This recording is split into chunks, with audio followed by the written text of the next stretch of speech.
Mohan history का student था और अपने प्रोजेक्ट के लिए मोहन को किसी 3 हेरिटेज बिल्डिंग्स पर रिसर्च करनी थी और मोहन ने उनमें से एक हेरिटेज बिल्डिंग चुनी, कोटा का बृजराज भवन पैलेस।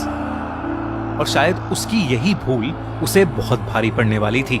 रिसर्च के लिए स्पेशल परमिशन लेकर एक शाम वो अपनी दोस्त और प्रोजेक्ट पार्टनर शिखा के साथ बृजराज भवन पैलेस पहुंच गया।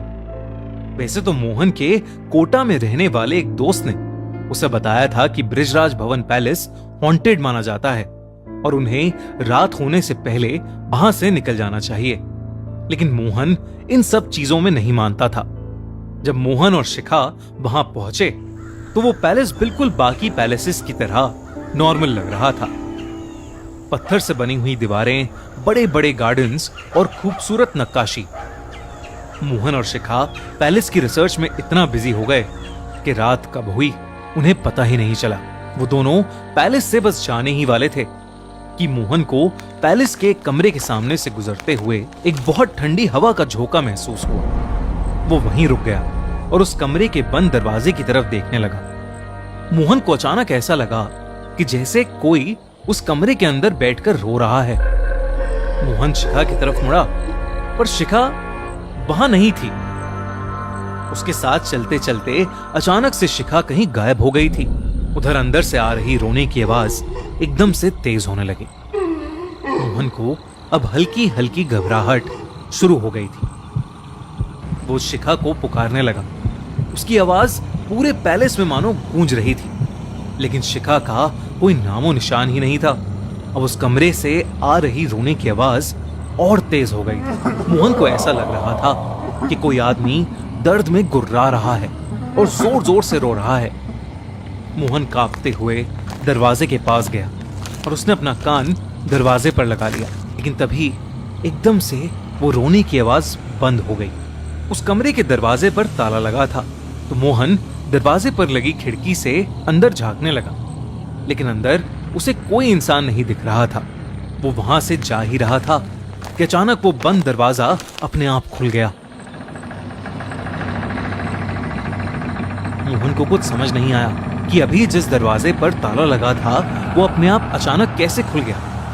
मोहन हिम्मत करके उस दरवाजे के अंदर चला गया। उसने देखा कि कमरे के कोने में एक रोटेटिंग चेयर पर एक हट्टा कट्टा आदमी बैठा है जिसकी पीठ मोहन की तरफ है। उस आदमी ने एक यूनिफॉर्म पहनी हुई है, ब्रिटिश इंडियन आर्मी की यूनिफॉर्म। मोहन ने देखा कि वहां वही आदमी बैठा रो रहा है।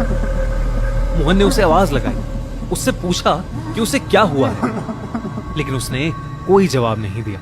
मोहन हिम्मत करके उसके पास गया और उसने जैसे ही उस आदमी के कंधे पर हाथ रखा, मोहन का हाथ उसके शरीर के आर पार हो गया। तभी अचानक उस आदमी की गर्दन अपने आप पूरी उल्टी हो गई।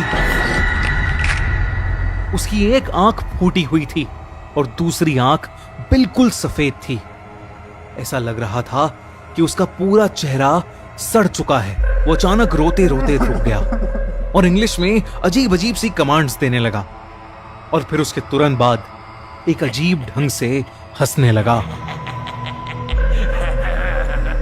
ये सब देखकर मोहन बहुत ज्यादा डर गया।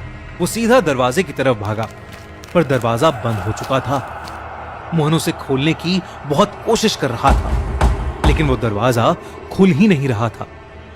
तभी मोहन ने देखा कि वो भयानक आदमी उसके ठीक सामने खड़ा था और उसके हाथ में राइफल थी जिसे उसने मोहन पर तान रखा था।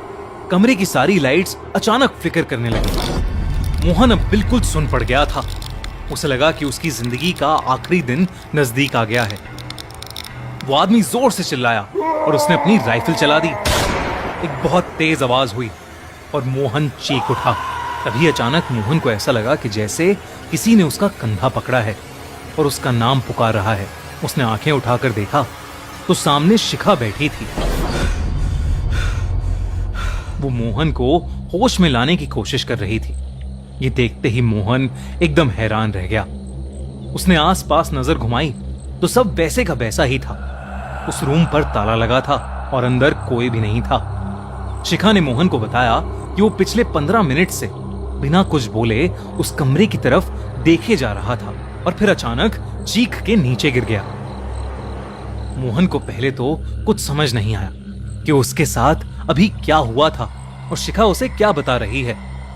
उसे कुछ देर के लिए लगने लगा कि शायद वो हैलुसिनेट कर रहा था, लेकिन फिर बाद में शिखा ने जो उसे बताया उसे सुनकर मोहन के पैरों तले जमीन खिसक गई। शिखा ने बोला कि जिस कमरे के बाहर मोहन जमकर खड़ा हो गया था, उस कमरे के अंदर कोई अंग्रेज आदमी यूनिफॉर्म पहने खड़ा था। उस आदमी ने अजीब सी पुराने जमाने की ब्रिटिश इंडियन आर्मी की यूनिफॉर्म पहनी हुई थी। वो थोड़ी देर मोहन को दरवाजे के ऊपर लगी खिड़की से देखता रहा और फिर जब वो वापस अंदर चला गया तब मोहन अचानक चीखने लगा। ये सुनने के बाद मोहन समझ गया कि जो उसके साथ हुआ वो कोई हैलुसिनेशन नहीं, बल्कि एक ऐसा डरावना सच था जो किसी की भी जान निकाल सकता था। जब मोहन ने इस पैलेस के बारे में और पूछा तो उसे पता चला कि इस पैलेस में एक ब्रिटिश आर्मी का टॉप ऑफिसर रहता था जिसे ये पैलेस बहुत पसंद था। लेकिन फ्रीडम स्ट्रगल के दौरान इंडियन सोल्जर्स ने इस पैलेस में घुसकर उस ब्रिटिश जनरल को मार दिया था। कहते हैं कि आज तक उस ब्रिटिश ऑफिसर की आत्मा ब्रिजराज भवन पैलेस को हॉन्ट कर रही है और अपना बदला लेने का वेट कर रही है। यूं तो माना जाता है कि वो भूत किसी को नुकसान नहीं पहुंचाता, पर कई लोगों ने उस ब्रिटिश ऑफिसर को वहां अलग अलग चीजें करते देखा है। वहां के कई वॉचमैन ने यह भी बताया कि ड्यूटी करते टाइम कोई अदृश्य शक्ति उन्हें थप्पड़ मार देती थी और तो और इंग्लिश में उन्हें ऑर्डर्स भी देती थी। उस रात के बाद मोहन फिर कभी उस पैलेस के आसपास भी नहीं गया। उसके साथ जो भी उस रात हुआ शायद ही मोहन उसे कभी भुला पाएगा।